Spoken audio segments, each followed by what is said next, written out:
The girl looked at the judge and said, "I can heal you but free my father first." Emily Carter watched the bustling movement of the Austin courthouse as she waited to be called to testify in her father's case. At 12 years old, she had learned that justice wasn't always just, especially when it came to simple people like her family. That's when she saw Judge Thomas Harrison being pushed in his wheelchair by a court clerk. The magistrate looked tired, and his hands trembled slightly as he leafed through the documents for the next case. Emily knew that man had the power to free her father, David Carter, who had been imprisoned for 3 months on a charge she knew was false. "Your Honor," said Emily, approaching the wheelchair. The man looked up, surprised by the interruption. Court officials began to move to shoo the girl away, but something in the child's determined gaze made the magistrate raise his hand, asking them to wait. "What do you want, child?" asked Thomas with a tired voice. "I know you're suffering a lot with that pain in your back and legs. My grandmother taught me a few things before she passed. I can help you," said Emily, looking directly into the judge's eyes. Thomas narrowed his gaze. How did that child know about his constant pain? He didn't even talk about it to his family. "And what do you want in return?" he asked, already imagining the answer. "For you to really look at my father's case." David Carter. "He didn't do any of what they're saying." The judge sighed. It was always like this. Desperate family members, trying anything to help their loved ones. But there was something different about that girl. A seriousness that didn't match her age, and a knowledge that intrigued him. "How do you know about my pain?" asked Thomas. "My grandmother Dorothy was a healer here in the region. She taught me to see signs that people don't notice. The way you lean your left arm on the chair, how your shoulders tense when you try to straighten up. They're signs of someone who has lived with pain for a long time." Dr. Thomas was silent for a few moments. The girl's description was frighteningly accurate. He had lived with chronic pain for over 2 years, ever since an accident left him partially paralyzed from the waist down. The best doctors in New York hadn't been able to completely relieve his suffering. "You are the daughter of David Carter, the accountant accused of embezzling funds from Alden Construction?" asked the judge. "Yes, sir, and he is innocent." "All defendants are innocent according to their families," replied Thomas, but without the usual hardness in his voice. "Then give me a chance to prove both things. Let me take care of your pain for a week. If I can help, do you promise to review my father's case more carefully?" The clerk pushing the judge's wheelchair approached. "Dr. Thomas, we need to proceed to the next hearing." The magistrate looked at Emily once more. There was something in that child's determination that touched him deeply. Perhaps it was the memory of his own childhood, when he believed he could change the world with willpower alone. "What's your name?" "Emily Carter, sir." "Emily, you know I can't make deals like that, right?" "I know. But I also know you're known for being fair. I'm just asking you to look with your own eyes, not just with what others have made you believe." Thomas felt a tightness in his chest. In recent years, immersed in pain and medication, he had indeed become more dependent on reports and analyses from others. How long had it been since he personally investigated a case? "Where is your mother?" Emily's face darkened slightly. "My mother passed away when I was 8. It's just me and my dad." "And who's taking care of you while he's in jail?" "My stepmother, Jennifer. But she—" Emily hesitated. "She doesn't believe Dad is innocent." That caught the judge's attention. Why wouldn't the wife herself believe in her husband's innocence? "Dr. Thomas, we really must go," insisted the clerk. "Emily, come back here tomorrow at 2 in the afternoon. We'll talk more." The girl's eyes lit up. "Are you going to give me a chance? I will listen to what you have to say. That's all." Emily nodded energetically and walked away, leaving the judge thoughtful as he was led to his next hearing. That night, Thomas Harrison couldn't sleep properly. The girl's words echoed in his mind. But it wasn't just that. For the first time in months, he felt something he had forgotten, genuine curiosity about a case. He asked his assistant to pull all the documents from David Carter's case file. He wanted to review them personally before the meeting with Emily. Meanwhile, across town, Emily Carter wasn't sleeping either. Lying in the small room of the simple house she shared with her stepmother, she rethought every word she had said to the judge, Her grandmother Dorothy always said that words had power, but you had to know how to use them at the right time. "Grandma, if you were here, you'd know what to do," she whispered to the portrait beside her bed. Dorothy Carter had been one of the last traditional healers in the region. For 40 years, she cared for people who had no money for doctors, using knowledge passed down through generations. Emily had spent the last 4 years of her grandmother's life learning her secrets. The girl got up and went to a box kept under the bed. Inside were the notebooks, where she wrote down everything her grandmother had taught her. Pressure points to relieve pain, herb mixtures for different problems, and most importantly, how to identify what was truly causing a person's suffering. Dear listener, if you're enjoying the story, please take a moment to like and especially subscribe to the channel. It really helps us who are just starting out. Now continuing. The next day, Emily arrived at the Justice Center 10 minutes early. She had brought a small bag with some of the oils and herbs she had prepared the night before, strictly following her grandmother's recipes. Dr. Thomas Harrison was waiting for her in his chambers, with the stack of case documents in front of him. When Emily entered, he noticed she carried herself differently, more serious, more focused. "Have a seat, Emily." The girl pulled up a chair and sat facing the judge. "Before anything else," said Thomas, "I want you to understand one thing. I read your father's case file last night. The evidence against him is consistent. $80,000 are missing from the company account, and the transfers were made using his login." Emily didn't flinch. "Can I ask you something, Doctor?" "Go ahead. Did you check the times of those transfers?" Thomas consulted the documents. "They were made between 2 and 4 in the morning, over 3 different weeks." "My father has diabetes, Doctor. He takes medicine that makes him sleep very soundly from 10 at night until 6 in the morning. I have the medical prescriptions from the last 2 years here," said Emily, taking papers from her bag. The judge took the documents and examined them. Indeed, David Carter was on medications that could cause deep sleep. That doesn't prove anything conclusively. He could have skipped his medicine on those nights. He could have, but he didn't. I can prove it. How? My father snores very loudly when he takes the medicine. Really loudly. Our neighbor, Mrs. Margaret, complained to my stepmother about it every week. If you want to talk to her. Thomas made a note. It was a small detail, but interesting. "And who do you think really did it?" "Richard Alden, the company's partner." "Why would he do that?" "Because the company is going bankrupt and he needs money to pay debts he has with dangerous people." The judge leaned forward. "How do you know this?" "My father mentioned to me a few times that he was worried about the company's finances. He said Mr. Richard had been very nervous and secretive. Shortly before being arrested, Dad said he had discovered something serious and was going to tell the other partners." "Does your stepmother know about this?" Emily's face closed off. "Jennifer, she thinks it's better to accept that Dad is guilty and move on." "Why would she think that?" Emily hesitated. It was hard to speak ill of her stepmother, even though she didn't like her much. She inherited her mother's house last month, a big, beautiful house. She said if Dad were found guilty, it would be easier to sell the house and start over somewhere else. Thomas began to understand the complexity of the situation. The family itself was divided about the accused's innocence. "Very well, Emily. You've brought interesting information. But our agreement was that you would take care of my pain first." "That's true. Can I start now?"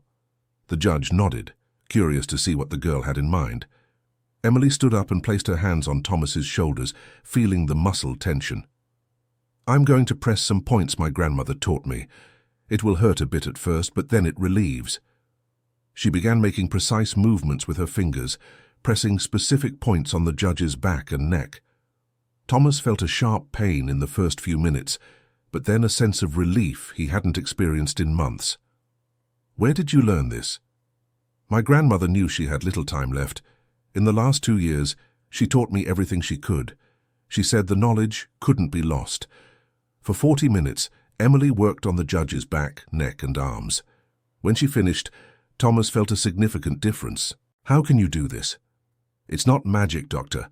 They're pressure points that release muscle tension.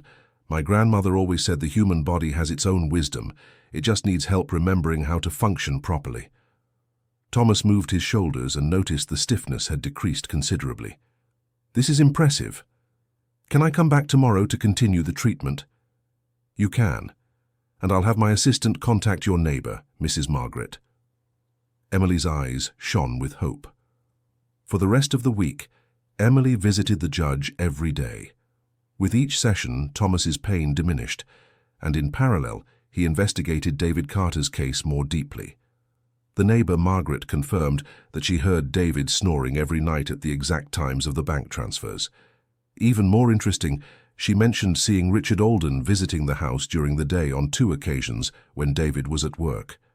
He said David had asked him to pick up some documents, but I thought it was strange because Jennifer seemed surprised when I told her. Thomas also discovered that Richard Alden had significant debts with local loan sharks, something not included in the initial case file. On Friday, when Emily arrived for the last session of the week, the judge was visibly better. He could move his arms much more easily, and the constant pains had drastically reduced. "Emily, you've kept your part of the agreement. And will you keep yours?" "I'll do better than that. I'm going to reopen the investigation into the case." The girl felt her eyes fill with tears. "Really?" "Really. But I want you to understand one thing. If the new investigations confirm your father's guilt, he will remain in prison. Do you accept that?" Emily nodded without hesitation. "I accept, because I know my father is innocent." That afternoon, Judge Thomas Harrison signed a court order demanding a new forensic examination of the computers at Alden Construction and summoned Richard Alden to testify again. When Emily arrived home, she found Jennifer waiting in the living room, visibly upset. "Where were you?" "At the Justice Center, talking with the judge." "Emily, you need to stop this fantasy that your father is innocent. I've already spoken with a real estate agent.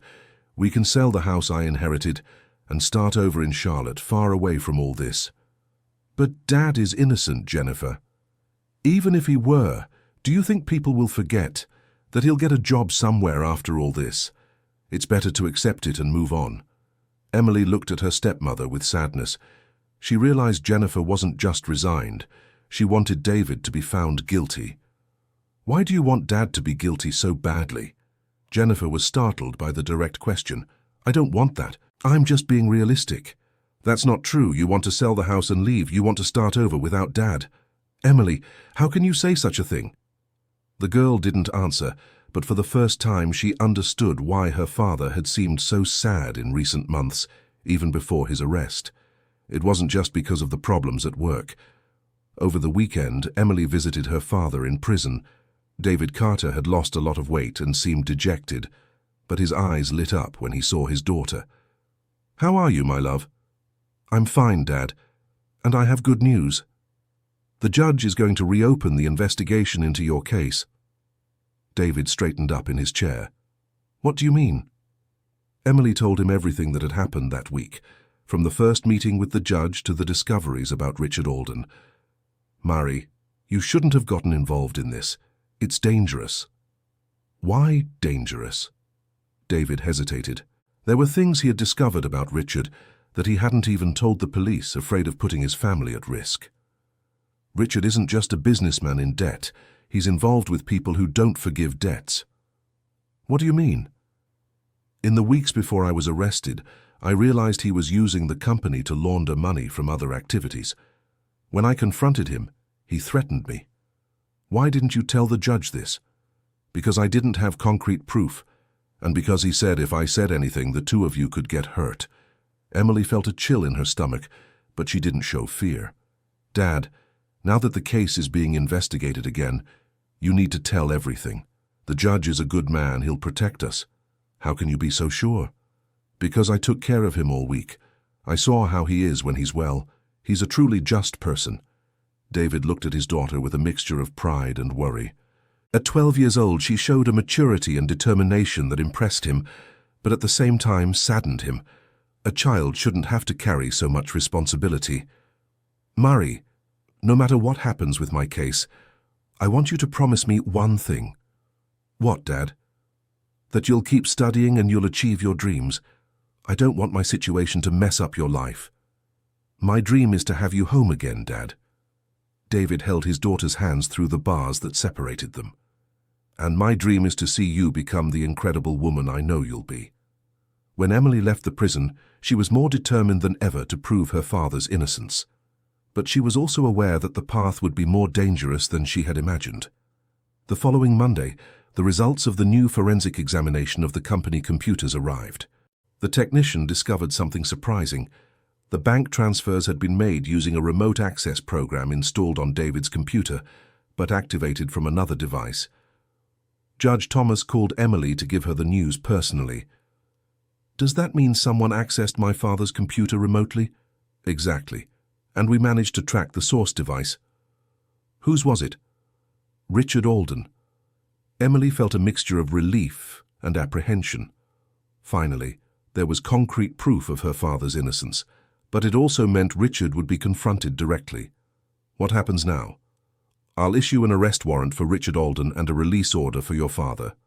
"When will Dad be released?" "Still today, if all goes well with the paperwork." Emily hugged the judge, who returned the gesture with paternal affection.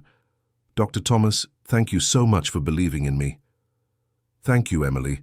You not only helped me heal my physical pain, but reminded me why I became a judge." When Emily arrived home with the news, she found Jennifer on the phone with the real estate agent, confirming the sale of the inherited house. "Jennifer, Dad is going to be released today." The stepmother hung up the phone abruptly, with an expression Emily couldn't interpret. It wasn't joy as it should have been.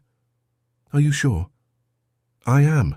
They found out it was Richard Alden who did everything. Dad is innocent." Jennifer was silent for several minutes. That's great, of course." But something in her voice sounded forced to Emily.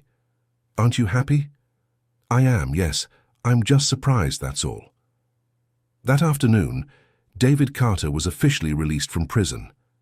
Emily waited at the prison gate along with some people from the local press who had become interested in the story of the girl who had helped exonerate her father.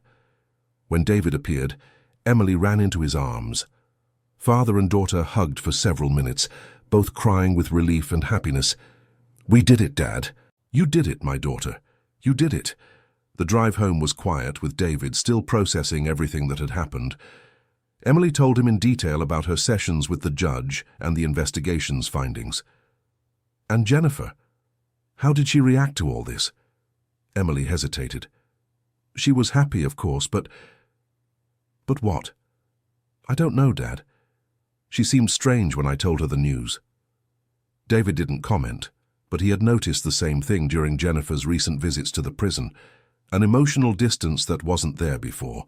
When they arrived home, Jennifer greeted them at the door with a smile that didn't reach her eyes. "David, it's so good to have you back." She hugged him, but David felt it was a perfunctory hug, lacking the warmth from before. "Thank you for taking care of Emily all this time." "Of course. We're family." During dinner, the atmosphere was tense. Jennifer asked questions about David's plans to find a new job, but something in her words suggested she preferred he didn't find anything in town. "Maybe it would be good for you to look for work elsewhere," she suggested, "away from everything that happened here." "Why would I do that?" "I'm innocent, Jennifer. I have no reason to hide." "It's not about hiding. It's about starting over. People will always associate you with the case, even knowing you're innocent." Emily watched the conversation in silence, sensing there was something left unsaid. "Jennifer," David said calmly, "do you believe in my innocence?" The question caught the stepmother off guard. "Of course I believe. Why do you ask that?" "Because over the last few weeks you seem to have accepted my guilt very easily." Jennifer was speechless for a few moments. "I was just trying to protect Emily from disappointment." David didn't seem convinced, but he didn't want to continue the discussion in front of his daughter. Later that night, after Emily went to sleep, David and Jennifer talked in the kitchen. "Jennifer, we need to talk about us." "What about us?" "You know what I'm talking about. Something changed between us during this time." Jennifer sighed deeply. "David, maybe it's better if we're honest with each other." "I'm listening." "I truly believed you were guilty. And when I accepted that, I started planning a different life. I inherited my mother's house. I have savings. I thought about starting over. David felt as if he had been punched in the stomach. And now? Now I'm confused. You're innocent, but I don't know if I still want the same life as before. And Emily? Emily is your daughter. She will always be your primary responsibility. David understood that his marriage to Jennifer had come to an end, even with his innocence proven. Paradoxically, his freedom had cost him his family. Dear listener, if you're enjoying the story, please take a moment to like and especially subscribe to the channel. It really helps us who are just starting out, now continuing. In the following weeks, David and Emily's life settled into a new routine. Jennifer decided to move to the inherited house in another city, and the divorce proceeded amicably. For Emily, it was difficult to accept the separation, but she understood that some wounds couldn't be healed. David found work as a freelance accountant serving small local merchants. It wasn't what he earned before, but it was enough for him and Emily to live with dignity. Judge Thomas became an important father figure in Emily's life. Once a week, she would go to the Justice Center to continue caring for his pain, but now also to study. Thomas had offered to help with the girl's studies, recognizing her exceptional intelligence. Emily, have you ever thought about what you want to be when you grow up? I want to be a doctor, Dr. Thomas. I want to help people like my grandmother did. Then let's work for that. I'll arrange the best private tutors in the city. But doctor, my father doesn't have money to pay for private tutors. Don't worry about that. Consider it an investment in the future. Emily was moved by the judge's generosity, but David hesitated to accept the help. Dr. Thomas, I really appreciate your offer, but I can't accept so much generosity. David, your daughter gave me back my quality of life. It's the least I can do for her. But it's many years of study, and I intend to follow through on all of them. Emily isn't just a special child, she has a rare gift. It would be irresponsible of me not to help her develop it. Thus began a new phase in Emily's life. Besides continuing to learn her grandmother's traditional knowledge, she began studying modern medicine with tutors Thomas hired, especially for her. The routine was intense. School in the morning, private lessons in the afternoon and on weekends, healing sessions with the judge and other people who began seeking her out after the story spread through the city. Emily attended to anyone in need for free, following her grandmother's teachings that the gift of healing should not be commercialized. One day, Dr. Thomas received a call that would change the course of the story. Dr. Harrison, this is Prosecutor Henry Williams. Yes, Dr. Henry. We have a problem with the Richard Alden case. Thomas became alert. Richard had been arrested but was still awaiting trial. What kind of problem? He wants to make a plea deal. Says he has information about other corruption cases in the region. And what's the problem with that? He's claiming that David Carter knew about his illegal activities and was a silent accomplice. Thomas felt his blood boil. That's a lie and you know it. I know, but he has some documents that might look compromising if not analyzed properly. What kind of documents? Emails from David asking about certain financial transactions. Richard is interpreting this as evidence that David knew about the scheme. Thomas understood Richard's strategy, trying to drag David back into the case, creating doubts about his innocence and possibly getting a lighter sentence for himself. Dr. Henry, I want to review these documents personally. Of course, Doctor, but there's something else. What? Richard is claiming that your decision to release David was influenced by factors outside the legal process. Thomas fell silent. Richard was insinuating that the judge had been influenced by Emily's treatments. That is a very serious accusation. I know. That's why I'm warning you. It might be necessary to have a broader trial to clarify everything definitively. When Thomas hung up the phone, he realized the battle wasn't over yet. Richard was trying one last desperate move to avoid prison, even if it meant destroying David's life again. That afternoon, when Emily arrived for her weekly session, she found the judge visibly worried. Is something wrong, Dr. Thomas? He hesitated to tell the girl, but knew she would find out anyway. Emily, Richard Alden is trying to involve your father in the case again. Emily's face lost its color. What do you mean? Thomas explained about the plea deal and Richard's accusations. Does that mean Daddy could go to jail again? Not if I can help it, But a public trial will be necessary to clarify everything definitively. What if people believe Richard's lies? That's why we'll have to fight with all our strength to make the truth come out. Emily was silent for a few minutes, processing the information. Dr. Thomas, could you get in trouble for letting me help with your pain?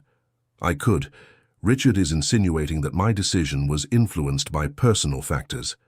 So I caused problems for you. Emily, said Thomas firmly, you didn't cause any problems.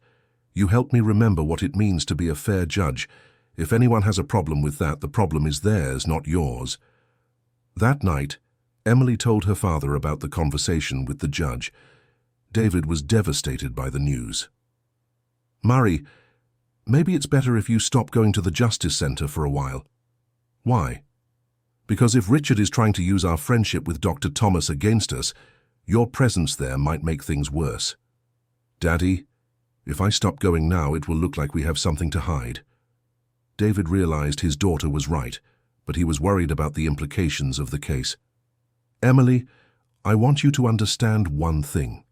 No matter what happens, you did the right thing from the start. If there are consequences, they are not your fault. I know, Daddy, but I won't give up. We'll prove you're innocent as many times as necessary. The determination in Emily's voice reminded David of the reasons he was so proud of his daughter.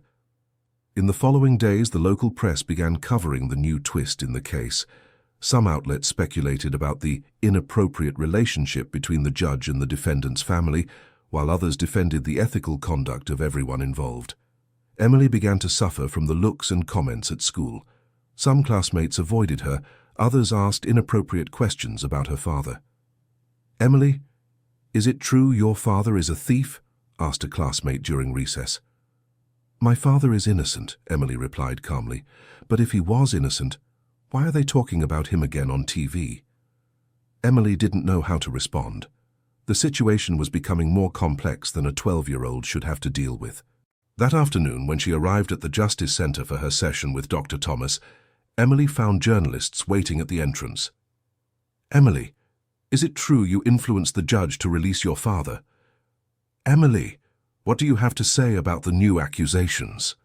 The girl felt intimidated by the number of people with cameras and microphones, but managed to reach the judge's chambers. Dr. Thomas, will this stop?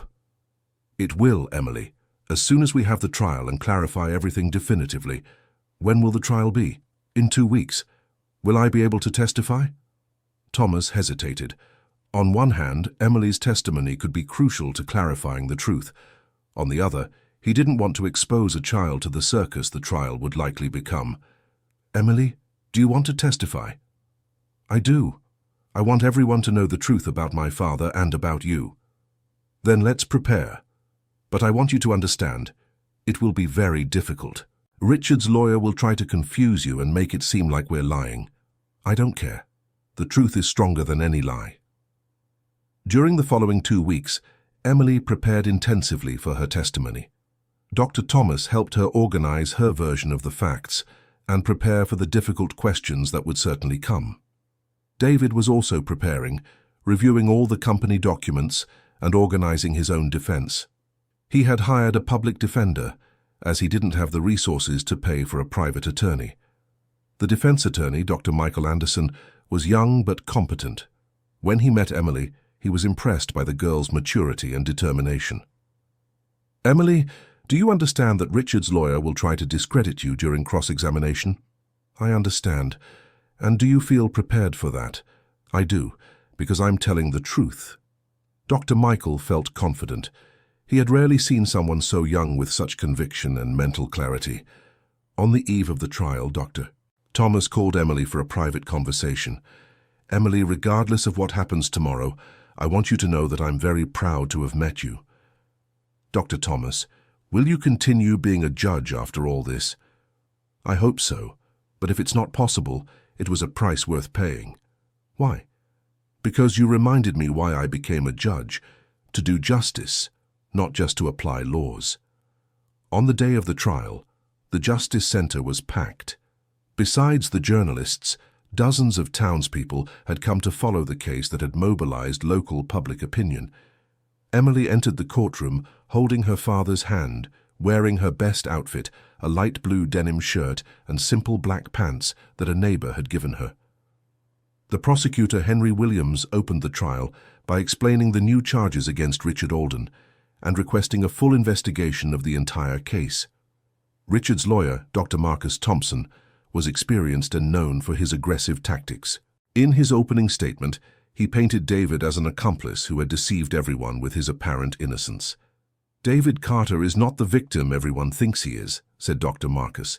"He knew exactly what was happening in the company and chose to benefit from the scheme until he was discovered." Dr. Michael, David's lawyer, responded directly, "The evidence is clear. My client was the victim of an elaborate frame-up. Richard Alden is trying one last desperate ploy to reduce his own sentence." The first to testify was Richard Alden. He maintained his version that David was an accomplice, presenting the emails that supposedly proved his thesis. David Carter asked specific questions about transactions that would only make sense if he knew about the illicit origin of the money, claimed Richard. Dr. Michael countered during cross-examination, "Mr. Alden, isn't it true that these questions from Mr. Carter show precisely that he was suspicious of the irregularities?" "No, he was trying to understand the scheme better to benefit more."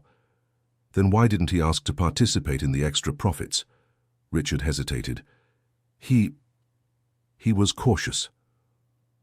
Or perhaps he was investigating to report it, as my client has always claimed. Richard's interrogation lasted all morning. In the afternoon, it was David's turn to testify.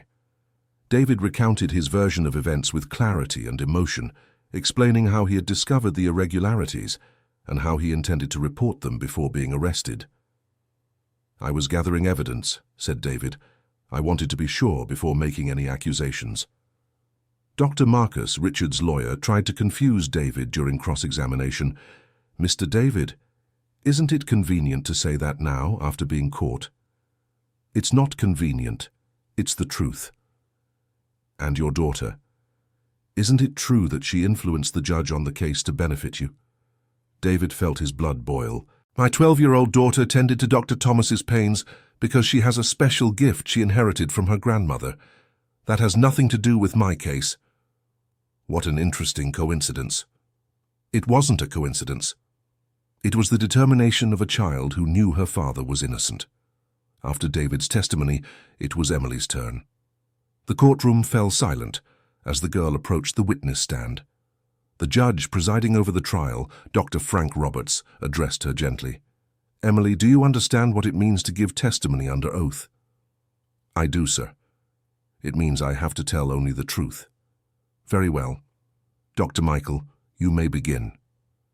Dr. Michael conducted Emily's testimony carefully, allowing her to tell her version of events in her own words. Emily spoke about the knowledge inherited from her grandmother, about how she had met Dr. Thomas, and about her conviction in her father's innocence. Her speech was clear, emotional, but always factual. "Emily," asked Dr. Michael, "at any point did you ask Dr. Thomas to favor your father?" "No, sir. I only asked him to look at the case carefully. I knew that if he did that, he would discover the truth." "And how did you know that?" "Because I knew my father, and because I trusted Dr. Thomas." When it was time for cross-examination, Dr. Marcus adopted an initially condescending tone. "Emily, you are very young. It's possible you don't fully understand the seriousness of the charges against your father." "I understand perfectly," Emily replied firmly. "Don't you think you may have taken advantage of Judge Thomas's generosity?" "I didn't take advantage of anything. I tended to his pains because my grandmother taught me that we should help those who are suffering, and in return he freed your father." "Interesting." Dr. Michael stood up. "Objection, Your Honor. Counsel is making baseless insinuations." "Sustained," said the judge. Dr. Marcus asked direct questions. Dr. Marcus changed his strategy. "Emily, are you absolutely certain your father is innocent?" "I am." "Even with all the initial evidence against him?" "Especially because of that evidence." "How so?" "Because I knew my father. I knew he would never do such a thing. The evidence was wrong, so someone had forged it. And you decided to investigate on your own?" "I decided to ask for help from someone who could discover the real truth." "Judge Thomas?" "Yes." and you offered your healing services in return. I offered help to someone who was suffering. The investigation was a consequence of his honesty, not of any exchange. Dr. Marcus realized he wasn't managing to shake Emily's version and tried one last approach. Emily, don't you find it strange that a 12-year-old child managed to convince an experienced judge to change a decision? Emily looked directly at Dr. Marcus. I didn't convince anyone of anything. I only showed Dr. Thomas that there were aspects of the case that hadn't been investigated. He did the rest on his own. And do you think it's normal for a child to have this kind of knowledge about the judicial system? I think it's normal for a daughter to fight for her father's innocence. Emily Carter's response caused a murmur of approval in the courtroom. Dr. Marcus realized he had lost the battle and ended his cross-examination. The last to testify was Dr. Thomas. He explained in detail how he had conducted the reinvestigation of the case and how he had reached the conclusions that led to David's release. Dr. Thomas, asked Dr. Michael, was your decision to investigate the case again influenced by the treatments you received from Emily? My decision to investigate was influenced by the consistent arguments she presented, and my duty as a judge to seek the truth. And the treatments? The treatments restored my ability to work properly. Ironically, they allowed me to be a better judge, not a worse one. During cross-examination, Dr. Marcus tried to suggest that Dr. Thomas had been emotionally manipulated.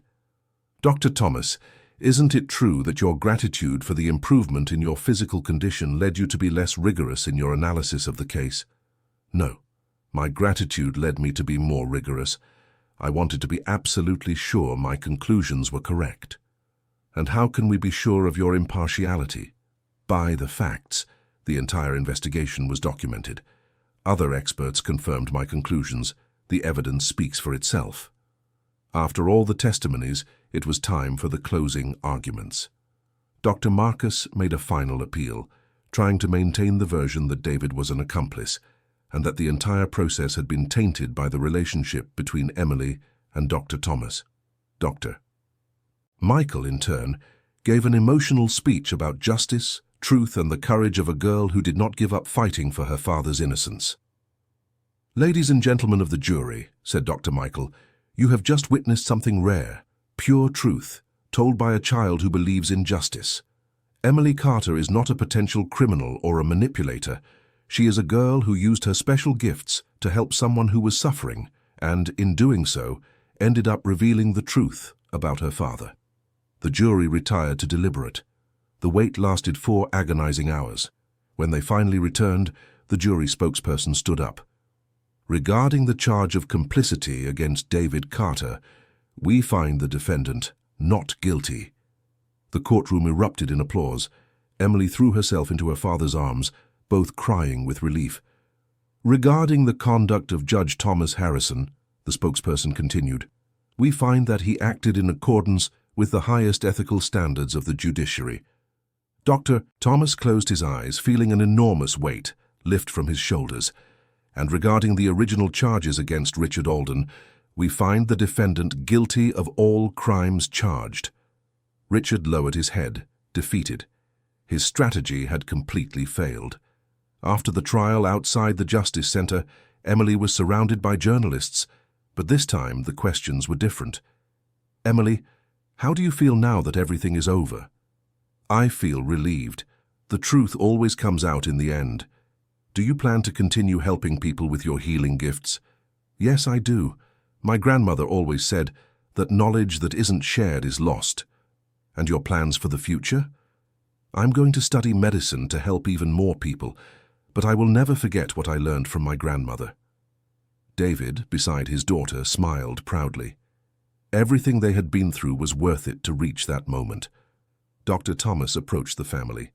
Emily, I am very proud of you. Doctor, Thomas, thank you for believing in me when no one else did. Thank you for reminding me what it truly means to be just. In the following months, David and Emily's life stabilized. David expanded his accounting business and began serving larger companies, always with complete transparency in his practices. Emily continued her accelerated studies and her healing sessions. Her story had inspired others to seek alternatives for their health problems, but always as a complement to traditional medical treatment. Dr. Thomas, fully recovered, became known as one of the fairest and most meticulous judges in the region. He never forgot the lesson Emily had taught him. Sometimes, the truth comes from the most unexpected places. 1 year after the trial, Emily received an offer to participate in a national television program to tell her story. David and Dr. Thomas advised her to accept, as long as the message was positive and educational. "Why do you think I should accept?" asked Emily. "Because your story can inspire others not to give up the fight for the truth," replied David. "And because it can show that justice still works when there are people willing to fight for it," added Dr. Thomas. Emily accepted the offer and participated in the program. Her simple and sincere speech touched millions of people across the country. She received hundreds of letters from children and adults who had been inspired by her story. One letter in particular caught her attention. It was from a girl from another city who was also fighting to prove her father's innocence. "Dear Emily, my name is Rebecca, and I am 10 years old. I saw you on television and wanted to tell you that my father is also in prison for something he didn't do. I don't know if I can help him like you helped yours, but your story gave me hope. Thank you for showing me that we should never give up." Emily showed the letter to David and Dr. Thomas. "Can I write back to her?"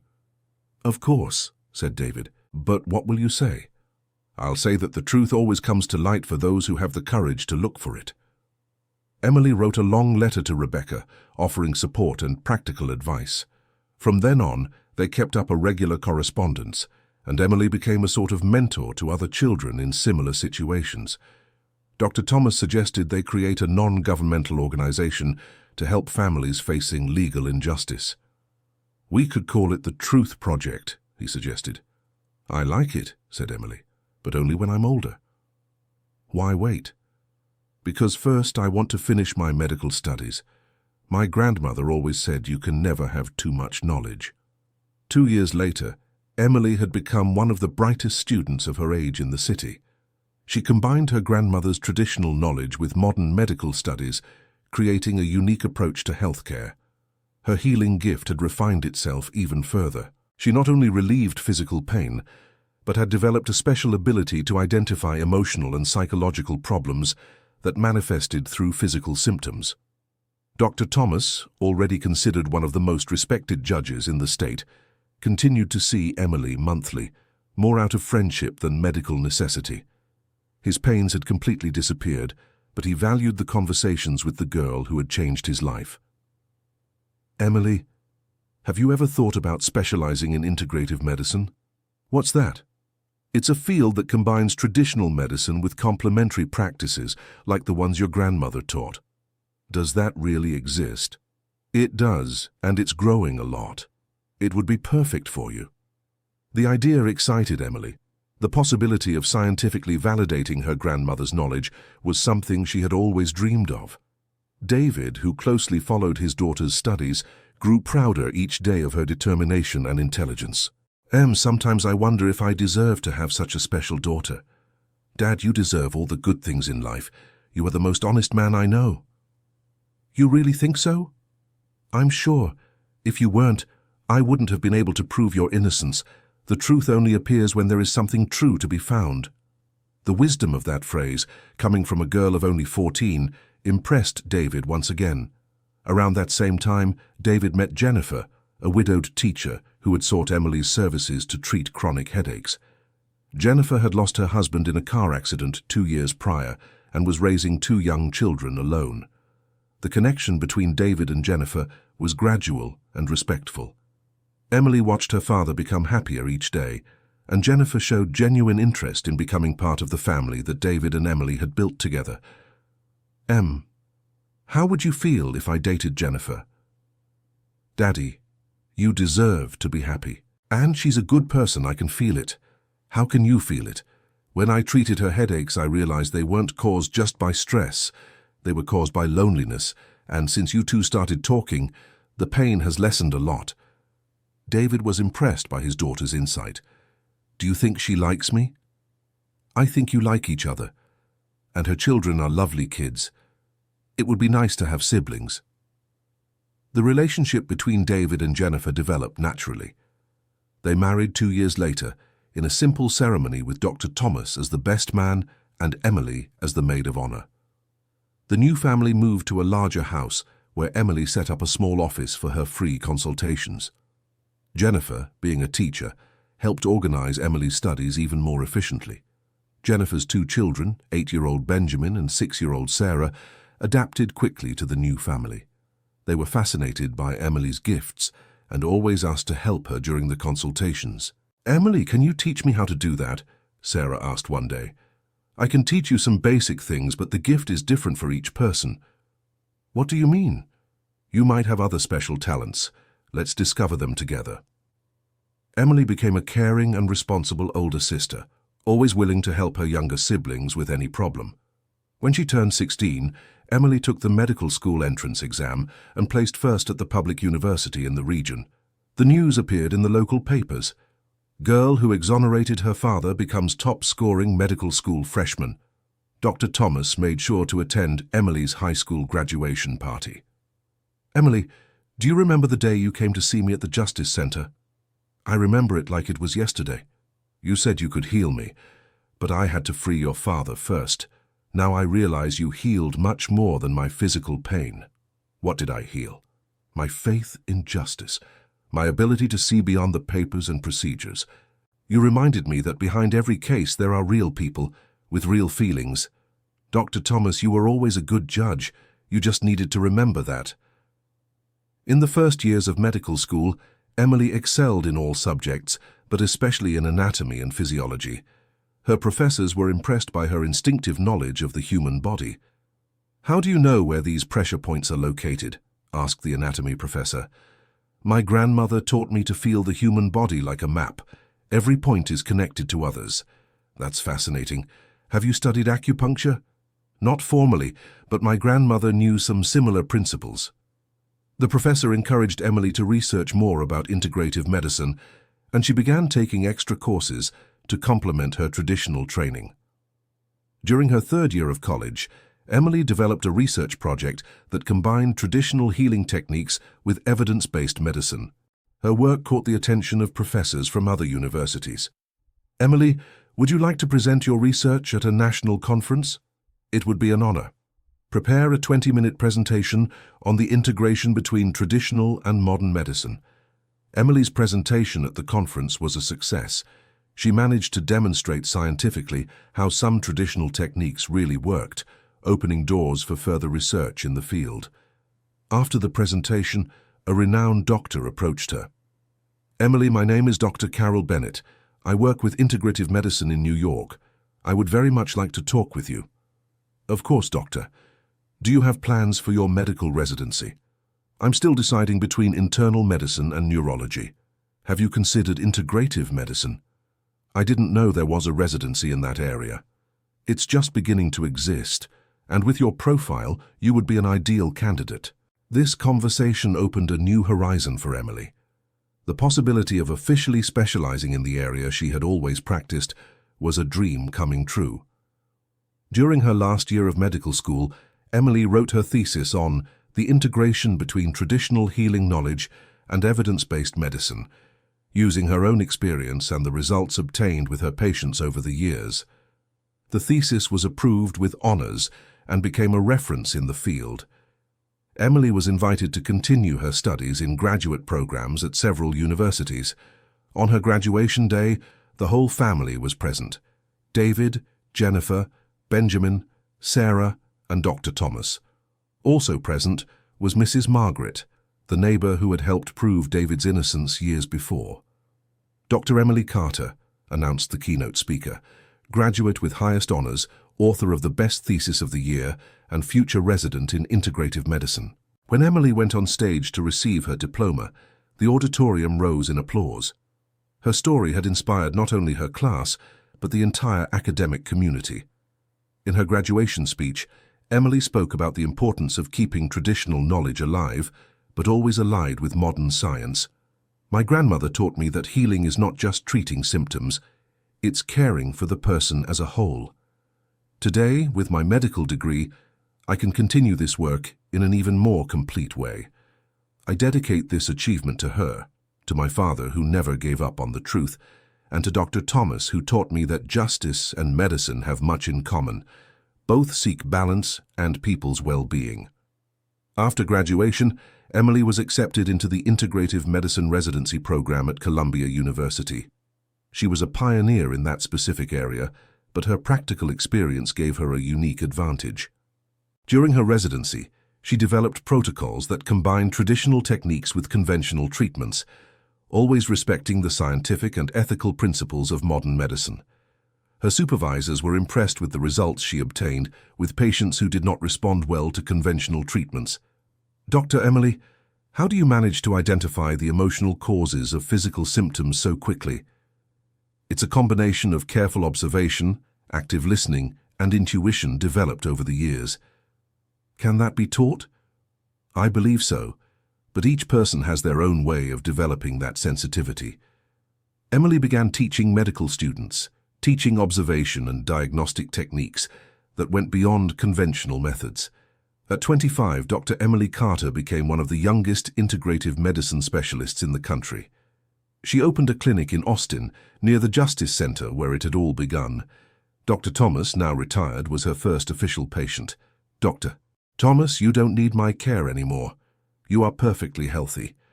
I know, but I want to be your patient by tradition, and because I enjoy our conversations.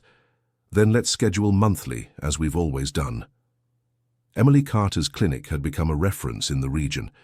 She treated patients from all social classes, maintaining a policy of free care for low-income families.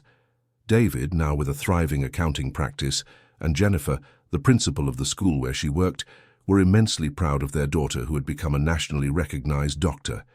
Benjamin and Sarah, now teenagers, always told their friends they had the most amazing sister in the world. On a special afternoon, Emily received an unexpected visit. It was Rebecca, the girl who had written her a letter years before. Dr. Emily, it's me, Rebecca. Emily looked at the 20-year-old young woman before her and immediately recognized her. Rebecca, how you've grown, and your father. And he was exonerated 2 years after I started corresponding with you. Your letters gave me the strength not to give up. That's wonderful. And now? What are you doing? I'm studying law. I want to be a lawyer to help families like ours. What a wonderful coincidence. It's not a coincidence, it's a consequence. Your story changed my life, and now I want to make a difference in other people's lives too. Emily hugged Rebecca, moved to see how her story had created positive ripples that continued to spread. Rebecca, would you like to work with me when you graduate? How so? I'm thinking of expanding my clinic to include legal assistance for families in vulnerable situations, a partnership between medicine and law. That would be a dream. And so was born the project Emily had imagined years before. She and Rebecca began planning an institution that would offer integrative medical care and legal assistance to low-income families. Dr. Thomas, when he learned of the project, immediately offered his support. Emily, I can help as a volunteer legal consultant. Dr. Thomas, you don't need to work anymore. It's not work. It's a calling. And after everything I learned from you, I feel I still have much to contribute. The project became a reality 2 years later. The Dorothy Carter Clinic, named in honor of Emily's grandmother, opened its doors offering integrative medical care, legal assistance, and social guidance for families in need. The inauguration was a celebration for the entire city. Local authorities, fellow doctors, lawyers, and hundreds of people who had been treated by Emily over the years attended. During the ceremony, the mayor of Austin presented Emily with the title of Honorary Citizen of the City. Dr. Emily Carter represents the best of our community, said the mayor, a person who used her special gifts to serve others and make a difference in the world. In her acceptance speech, Emily looked at the audience and saw all the people who had been part of her journey. David and Jennifer, Benjamin and Sarah, Dr. Thomas, Rebecca, Mrs. Margaret, and so many others. When I was a child, Emily said, my grandmother taught me that our gifts only have value when we use them to help others. Today, seeing this clinic become a reality, I know she would be proud not only of me, but of all of you who believed in this dream and made it possible. This clinic is not just mine, it's ours. It belongs to every person who believed we can make a difference in the world, one family at a time, one care at a time, one justice at a time. My grandmother always said that knowledge that is not shared is lost. Today we are ensuring that her knowledge, and that of many other wise people, stays alive and continues to help. Thank you for being part of this story. Thank you for believing that a 12-year-old girl could make a difference. And thank you for helping me prove that when we fight for truth and justice, it is always worth it. The speech was interrupted several times by emotional applause. When Emily finished speaking, the audience rose in a standing ovation that lasted several minutes. After the ceremony, there was a small celebration in the clinic's garden. Emily circulated among the guests, thanking each one personally. Dr. Thomas approached her with a special smile. "Emily, do you remember what you said to me that first day at the Justice Center? That I could heal you, but that I had to free my father first. You did much more than that. You freed all of us in various ways." "How so?" "You freed your father from injustice. You freed me from pain and skepticism. You freed Rebecca from despair, and now you're freeing hundreds of families from hopelessness." Emily felt her eyes fill with tears. "Dr. Thomas, I only did what my grandmother taught me, to care for those who are suffering. And that is the greatest gift of all, the ability to see the suffering of others and do something to relieve it." That night, when the celebration ended and everyone had left, Emily stayed alone in the clinic for a few minutes. She walked through the silent hallways, imagining all the lives that would be touched in that place. In the main office, she stopped before a framed photo of her grandmother Dorothy. It was the only decoration on the white wall. "We did it, Grandma. We managed to keep your knowledge alive and even expand it to help more people." At that moment, Emily felt a loving presence around her, as if her grandmother were there approving everything that had been built. Outside, David waited in the car. "Ready to go home, Doctor?" "Ready, Dad." On the way, they were silent, both absorbing the importance of what had happened that day. "Mari," said David as they were nearing home, "you know I'm very proud of you, right?" "I know, Dad. Sometimes I think if I hadn't been arrested, none of this would have happened. Dad, things happen for a reason. What matters is how we react to them." "Do you really believe that?" "I do. If you hadn't been unjustly imprisoned, I would never have met Dr. Thomas. I would never have developed my gifts the way I did, and this clinic probably would never have existed." David smiled, impressed once again by his daughter's wisdom. "Do you think your grandmother planned all this?" "I think she prepared me to be ready when the opportunity appeared. The rest was a consequence of the choices we made." When they arrived home, Jennifer, Benjamin, and Sarah were waiting with a celebration cake.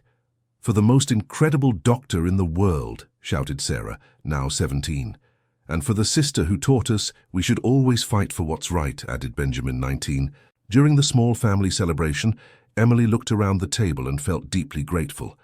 She had a loving family, a fulfilling career, and now a clinic where she could continue her life's work. "Why are you all looking at me like that?" she asked, noticing everyone's special smiles. "Because we're proud to be part of your story," said Jennifer. "And because we know this is just the beginning," added David. Emily smiled, knowing they were right. The Dorothy Carter Clinic was just the first step of a much larger journey. In the following months, the clinic became a national model. Delegations from other cities came to see the work developed there, and Emily was invited to give lectures across the country. Rebecca had graduated from law school and become a partner in the clinic's legal division. Together, they handled complex cases involving both health issues and legal problems. Dr. Thomas continued as a volunteer consultant, now focused on social justice and human rights cases. At 70 years old, he had found new energy and purpose. "Dr. Thomas," Emily said one day, "have you ever thought about writing a book about your experience as a judge?" "I have, but I think it should be our book." "How so?" "About how a 12-year-old girl changed my view of justice. About how sometimes the most important lessons come from the most unexpected places." "It would be an honor to write a book with you." They began working on the book during weekends. The chosen title was The Girl Who Taught Justice, and the work would become a national bestseller 2 years later. The book told not only the story of Emily and Dr. Thomas, but also discussed profound questions about the American justice system, the importance of integrative medicine, and the transformative power of compassion. During a book signing in New York, an elderly lady approached Emily. "Doctor, my granddaughter told me your story. I wanted to thank you for not giving up the fight for the truth." "Why are you thanking me?" "Because your story inspired me to fight for my husband's retirement, which had been unfairly denied for 3 years. After reading your book, I found the strength to get a lawyer and not give up. We succeeded." Stories like this became common. The book had touched millions of people, inspiring fights for justice in the most diverse situations. Emily realized her mission had expanded far beyond the limits of Austin. She began receiving invitations to speak at universities, medical conferences, and human rights events. During a lecture at Columbia University, a medical student asked, "Dr. Emily, what advice would you give to someone who wants to make a difference in the world?" Emily thought about the question, remembering the 12-year-old girl who one day had the courage to approach a stranger who was a judge. Believe in the power of your convictions. When you truly know something is right or wrong, have the courage to act. Sometimes one small person can move mountains if they have enough determination. And if people don't believe in us, then you do as I did. You offer something of value first, you demonstrate your capabilities, and you earn respect through actions, not just words. How do we know if we're on the right path? When your actions help lessen the suffering of other people, you are on the right path. These lectures became an important component of Emily's work. She realized that, besides treating patients individually, she could influence an entire generation of future doctors and legal professionals. 5 years after opening the clinic, Emily received a call that would change her life again. "Dr. Emily Carter." "Yes, speaking. This is the Department of Health. Would you be interested in participating in a national integrative medicine project?" "Of course, what is it about?" "We want to implement clinics like yours in at least 100 American cities. Would you accept coordinating the project?" Emily was silent for a few moments, absorbing the magnitude of the proposal. "Would that mean I have to leave my current clinic?" "Not necessarily. Your clinic would be the pilot model. You would travel to train teams in other cities, but would remain based in Austin. May I consult my team and give you an answer next week?" "Of course, doctor." That night, Emily discussed the proposal with her whole family. The reaction was unanimously positive. Said David, "you can't waste an opportunity like this. It's the chance to multiply your work across the entire country." "But it will mean much more travel, much less time at home, and many more lives being transformed," added Jennifer. "We will be here to support you as always." Dr. Thomas was also categorical. "Emily, 20 years ago you told me you could heal me. Now you have the chance to heal the entire United States. How can you refuse?" Rebecca offered to take over the local coordination of the clinic during Emily's absences. "You taught me everything I know about caring for people. It's time to take on more responsibilities." A week later, Emily called the Department of Health, accepting the proposal. Thus began a new phase of her life, now as the national coordinator of the Integrated Clinics Project. Over the next 3 years, Emily traveled throughout the United States, training medical and legal teams to implement clinics similar to the Dorothy Carter Clinic. Each city presented unique challenges, but also special opportunities. In a small town in Louisiana, she found a community of traditional healers who possessed knowledge similar to her grandmother's. Instead of replacing these practices, Emily developed an integration program that scientifically validated the traditional methods. "Mrs. Mary," she said to an 80-year-old woman who was respected as a healer in the region, "would you like to teach your techniques to the town's doctors? Will they want to learn from me?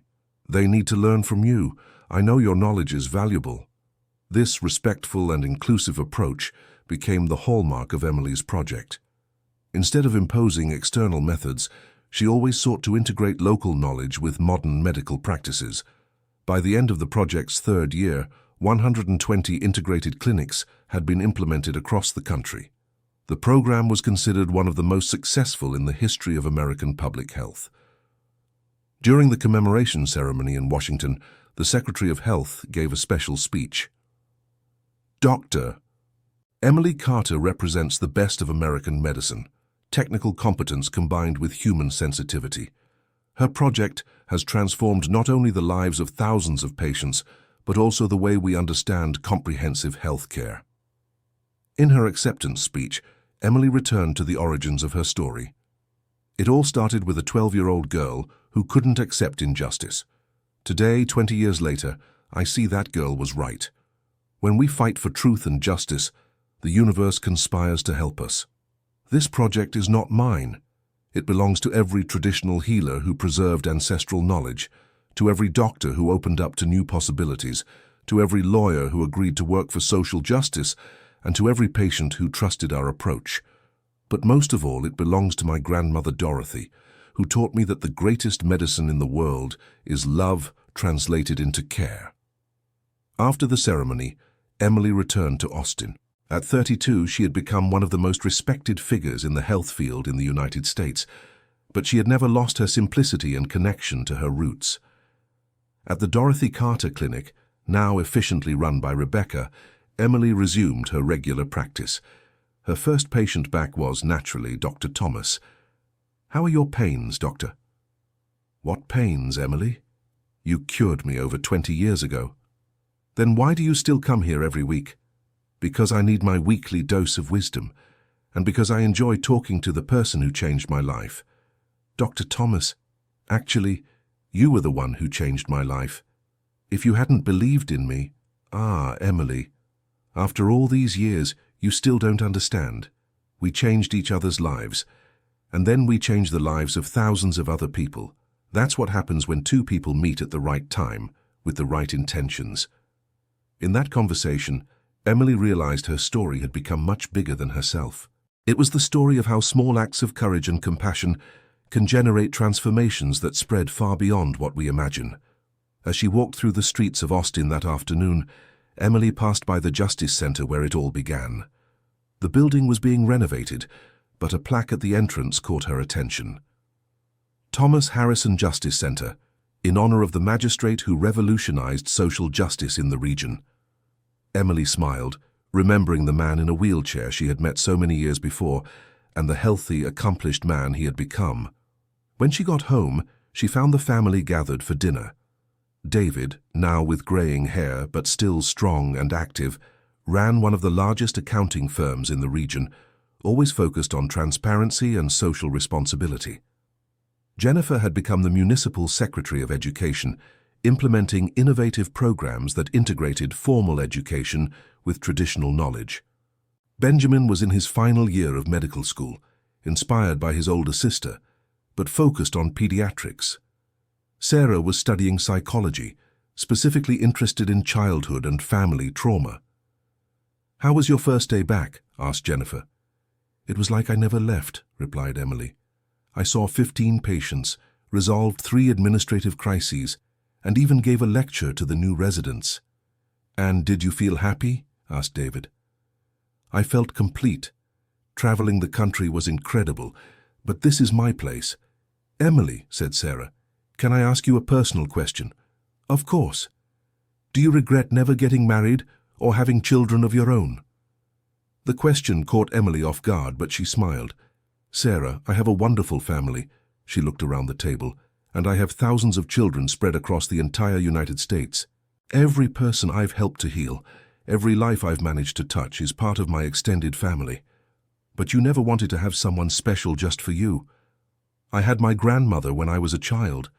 I've had you all throughout my adolescence and adulthood. And I have Dr. Thomas as a mentor and spiritual father. My life is full of love, Sarah. It's just organized differently than most people's." Benjamin leaned forward. "Em, can I tell you a secret?" "Go ahead." "When I was little and people asked what I wanted to be when I grew up, I always said, I want to be just like Emily. And now I know that everyone has to find their own way to make a difference. You taught me that too." That night, after everyone had gone to sleep, Emily stayed in her room looking at the stars through the window. She thought about everything she had lived through since that distant day, when she decided to approach an unknown judge at the courthouse.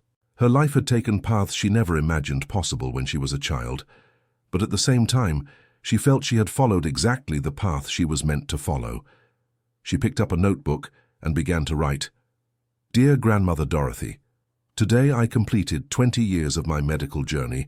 I know you cannot answer me, but I feel you need to know. I managed to keep your teachings alive. In fact, I managed much more than that. I managed to spread them across the entire country. Over 100,000 people have been treated at the clinics we created, using your knowledge combined with modern medicine. Hundreds of doctors have learned that healing goes far beyond prescribing medicine. But mainly, I think I managed to understand the most important lesson you taught me. Our mission in life is to lessen the suffering of others. Everything else is a consequence. Thank you for preparing me to be ready when the opportunity appeared, and thank you for teaching me that love is truly the greatest medicine of all. Your granddaughter who loves you forever, Emily. When she finished writing, Emily put the letter in a special box where she kept all the important mementos of her life. In the same box were the first recipes her grandmother had taught her, family photos, thank you letters from patients, and even a copy of the court case that had changed everything. The next day, Emily received a special phone call. It was about a young doctor from the countryside of Tennessee. Dr. Emily, my name is Caroline. I work at one of the clinics in your project. Hello, Caroline. How can I help you? Actually, I wanted to tell you something. Yesterday we treated a child who reminded me a lot of your story. How so? A 10-year-old boy brought his grandfather for an appointment. The boy knew exactly which herbs to use for his grandfather's arthritis, but he wanted us to confirm if it was right. He said he learned it from his great-grandmother. Emily smiled, feeling a special connection to this story. And did you confirm it? We did, and more. The boy had an incredible intuition about what was causing his grandfather's pain. We discovered it wasn't just arthritis, but also untreated depression since his wife passed away. And how did you treat it? We used the herbs the boy suggested, but we also referred the grandfather for psychological counseling. It was exactly the combination of traditional and modern that you teach. Caroline, would you like me to talk to this boy? I'd love that. I think he has a gift very similar to yours. Emily scheduled a visit to the clinic in Tennessee for the following week. Something told her this meeting would be special. When she arrived in town, Emily was greeted by Dr. Caroline and an enthusiastic team of doctors and nurses working at the local clinic. Where is the boy? Asked Emily. He's coming with his grandfather for the follow-up appointment. When they arrived, Emily saw a thin boy with bright eyes, tenderly holding the arm of a man about 80 years old. The scene immediately transported her to her own childhood memories with her grandmother Dorothy. You must be Jonathan, said Emily, crouching down to the boy's level. Are you the famous doctor? I'm Dr. Emily, and I heard you have very special knowledge. My great-grandmother taught me some things before she passed. Would you like to show me how you cared for your grandfather? Jonathan nodded and began to demonstrate the techniques he used to massage the pressure points on his grandfather's hands and arms. Emily was impressed with the boy's precision and gentleness. Jonathan, who else in your family knows how to do this? Just me. My great-grandmother said I had the gift, but my parents think it's nonsense. Emily felt her heart tighten. It was the same situation she had lived through, only Jonathan didn't have the family support she had. Jonathan, would you like to learn more about this knowledge? The boy's eyes lit up. Can I? Of course. Dr. Caroline, would you be interested in creating a special program for children with similar gifts? That would be fantastic, Dr. Emily. That afternoon, Emily spent hours talking with Jonathan, teaching him more advanced techniques and, most importantly, validating his knowledge. She saw in him the same spark that Dr. Thomas must have seen in her so many years before. Jonathan, said Emily before leaving, I will come back here every month to give special lessons for you and other children who might have similar gifts. But I need you to promise me one thing. What? That you will keep studying in regular school, too. Traditional knowledge is important, but you need a formal education to be able to help more people in the future. I promise. During the trip back to Austin, Emily reflected on how life was circular. She had been a child with special knowledge who found an adult willing to believe in her. Now she was the adult finding a special child. When she got home, she told her family about Jonathan. "Do you think I should formalize a program to identify and develop children with these gifts?" "Of course," said Sarah immediately. "Imagine how many children all across the United States might be in the same situation." "It would be like creating a new generation of scientifically trained healers," added Benjamin. David looked at his daughter with pride. "Emily, I think you've found your next mission." Dr. Thomas, when he learned of the project, offered immediate help. "Emily, can I use my contacts to formalize this as a national program?" "How so?" "A program to identify and develop children with special aptitudes for integrative medicine. We can create scholarships, mentorship programs, all within the law." The idea evolved quickly. Within 6 months, the Seeds of Healing program was officially launched, with Emily as the national coordinator and Dr. Thomas as the legal consultant. The program identified children and adolescents with traditional healing knowledge in their families, offered complementary education that combined this knowledge with modern scientific training, and created scholarships for those who wanted to pursue a career in healthcare. Jonathan was the program's first beneficiary. At 15, he already demonstrated knowledge that impressed experienced doctors, always maintaining the humility and kindness that had characterized his first consultation. "Dr. Emily," Jonathan said during one of his monthly visits, "I want to be a doctor like you." "And you will be, Jonathan. But I want you to understand one thing. Being a doctor is only one part of what we do. The most important part is caring for people with love. That's what my great-grandmother taught me too. Then you've already learned the most important lesson." The Seeds of Healing program expanded rapidly. Within 3 years, it had identified and served over 500 children across the country. Many of them would pursue careers in healthcare, but all would carry with them the understanding that healing is an act of love. At 40, Emily became the first American to receive the World Integrative Medicine Award, presented by the World Health Organization.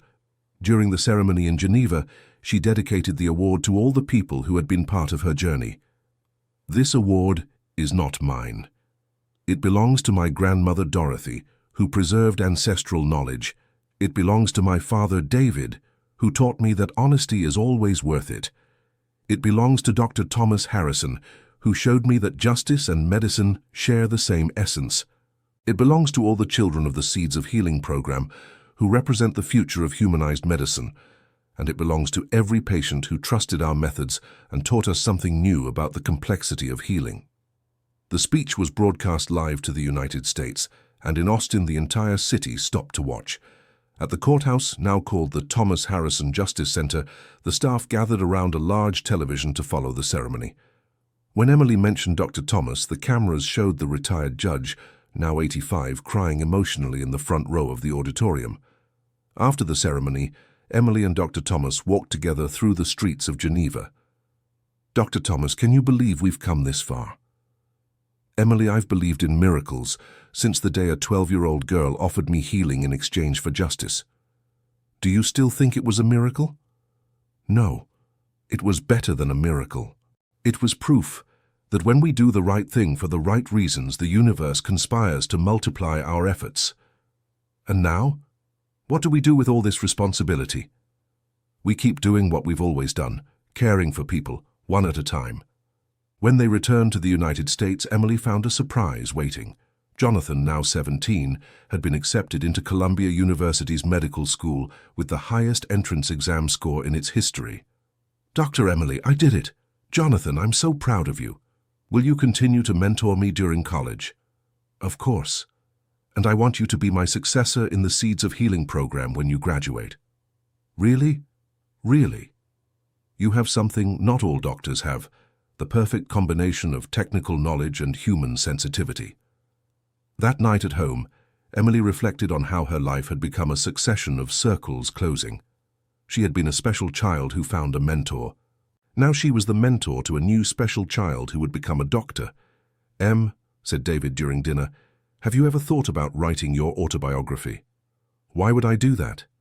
"Because your story could inspire millions of people, and because it's important to document everything you've learned over these years." Jennifer agreed. "Emily, You've developed unique methods, created programs that work, changed the lives of thousands of people. That knowledge needs to be preserved. The idea began to make sense to Emily. She realized she had reached a point in life where she could look back and clearly see the patterns and lessons emerging from her journey. "If I'm going to write a book," she said, "I want it to be practical, not just my story, but a guide for other people who want to make a difference in the world." "What would that guide be like?" asked Sarah. "It would be divided into stages: how to identify real problems, how to develop skills to solve them, how to find mentors and allies, how to overcome obstacles, and how to multiply positive impact." "And would you use your own story as an example?" asked Benjamin. "I would use my story and the story of all the people I've met along the way. Dr. Thomas, Jonathan, Rebecca, the children in the program, the doctors at the clinics." The idea evolved over several family conversations. The book would be called Seeds of Transformation: How to Care for the World One Person at a Time. Emily began to write, dedicating 2 hours every morning to the project. It was a therapeutic process, helping her process and organize decades of experiences. The first chapter began, "I was 12 years old when I learned that sometimes a child can change the world, not because they have special powers, but because they haven't yet learned that certain things are impossible." This book is about how to keep that childlike courage throughout adult life and about how to use our special gifts, whatever form they take, to lessen the suffering around us. It took 2 years to finish the book. When it was ready, Emily sent the first copy to Dr. Thomas, who now needed help reading due to his advanced age. Jennifer read the entire book to him over several afternoons at the retirement home he had chosen to live in. "Emily," said Dr. Thomas when she visited him after finishing the reading, "this book will influence generations." "Do you really think so?" "I'm certain, because it's not just a success story. It's a practical manual on how to transform pain into healing, injustice into hope, and individual knowledge into collective impact." The book was launched the year Emily turned 45. It became an immediate bestseller, translated into 15 languages, and used as required reading in medicine, law, and psychology courses at several universities. More important than the commercial success were the letters Emily began to receive from readers all over the world. "Dr. Emily, your book inspired me to go back to studying medicine at 50 years old. I always had an intuition for caring for people, but I thought it was too late. Dear doctor, I've been a lawyer for 20 years and your book made me realize I can use my legal knowledge to help needy families, not just wealthy clients. Emily, I'm 15, and after reading your book I decided I want to be a doctor. My family says it's too hard, but you taught me that we should fight for our dreams." Each letter confirmed for Emily that she had made the right decision in writing the book. Her personal story was becoming a tool for others to find their own paths of transformation. Jonathan, now in his 4th year of medical school, was developing his own research on the integration of traditional and modern medicine. He had become an exceptional young man, combining academic brilliance with rare human sensitivity. "Dr. Emily, I want to develop an app that connects people with traditional healing knowledge with doctors interested in learning." Explain further. "Imagine a platform where grandmothers like yours can register their knowledge, doctors can access and scientifically validate it, and patients can find integrated treatments in their region." The idea excited Emily immediately. "Jonathan, that would be revolutionary. We could preserve knowledge that is being lost and at the same time expand access to integrated treatments. And it could include the Seeds of Healing program, connecting children with special gifts with adult mentors. Have you thought about the technical part?" "Yes. I know programmers who can develop it and some investors who can fund it. I just need your approval and guidance." Emily realized she was witnessing the next evolution of her work. The new generation was finding ways to use technology to amplify the impact of traditional knowledge. The Heal Connect app was launched 2 years later, when Jonathan was finishing college. Within 6 months, it had registered 5,000 traditional healers, 3,000 doctors interested in integrative medicine, and served 50,000 active users. "Jonathan," said Emily during the official launch, "you achieved in 2 years something that took me decades to build." I didn't achieve it, Doctor. I just used technology to amplify what you had already created. No platform works without quality content and user trust.